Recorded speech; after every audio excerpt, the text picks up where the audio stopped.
Furiosa, a Mad Max Saga, opens with a voiceover variation on this franchise's guiding question. As the world falls around us, how must we brave its cruelties?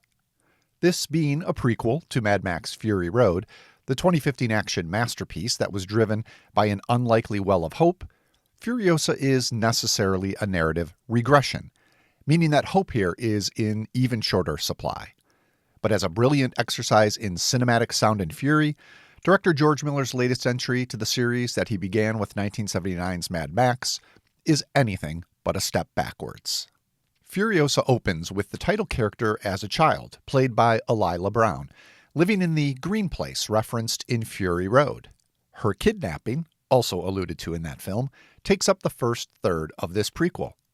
Anchored by continually rumbling drums, this is a gripping multi-day chase sequence, one that establishes Furiosa's determination and ingenuity.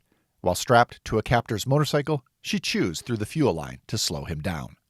It's immediately clear how Furiosa survived to be the cool, calculated, and ruthless figure of Fury Road, where she's played by Charlize Theron. The opening section of Furiosa also introduces us to a new villain, Chris Hemsworth's Dementus. The preening, loquacious leader of a rogue wasteland gang, Dementus is at once the ringleader of a cruel circus and its unwitting clown, considering the ways Hemsworth comically undercuts the character. Costuming has always been a hallmark of the series, and here Dementus's overblown getup, including a billowing cape, frequently gets in the way, sometimes even making him wobble. Make no mistake, though, Dementus is also capable of extreme barbarity, to which the young Furiosa bears witness, her eyes logging every act of savagery. As Furiosa grows up under Dementus's lock and key, she finds herself caught up in his attempt to wrest control of the wasteland from the warlords we already know from Fury Road, including Immortan Joe, played by Lockie Hume.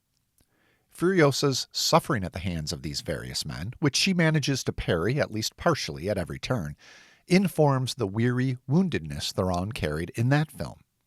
I imagine another viewing of Fury Road will only be enriched by the fact that this movie now exists.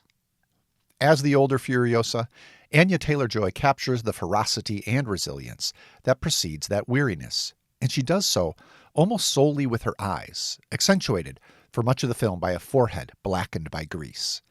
Since breaking out in The Witch, Taylor-Joy has struggled, to my mind, to find another part that used her unique, doe-like presence as effectively. Furiosa does so by turning the doe into a nearly silent demon, a demon of resourcefulness and cunning. That is the darkest of angels, a prophetic character says of Furiosa near the end of the film as she rumbles into the horizon in pursuit of retribution, the fifth rider of the apocalypse.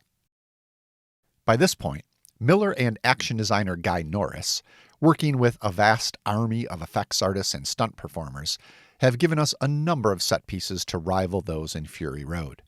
A mid-film attack on Immortan Joe's war rig, driven at this point by Tom Burke's Praetorian Jack, who has the greaser cool of a wasteland Elvis, is a highlight, featuring all kinds of wonderful new toys. Wearing curved chrome mini-skis, marauders slice through the sand behind motorbikes, then unleash parachutes that launch them into the air. Others swoop toward the rig in gliders that appear to be powered by one-time weed whackers. The coup de grace has to be Dementus's chariot, which is powered by 3 riderless bikes he controls with a set of reins, looking like Ben-Hur by way of Harley-Davidson. As in Fury Road, the precision in these scenes, in regard to the framing, the editing, and physical performances, is exquisite. And, like the best action movies, it's all to a purpose. The last section of Furiosa, a Mad Max Saga, is titled Beyond Vengeance, and that is indeed where the movie takes us. If Fury Road wound its way, through much pain and violence, to a vision of a new green place, Furiosa leaves us in a place of tension, one caught between mercy and wrath, hope and despair. It's the rare prequel that nearly feels necessary.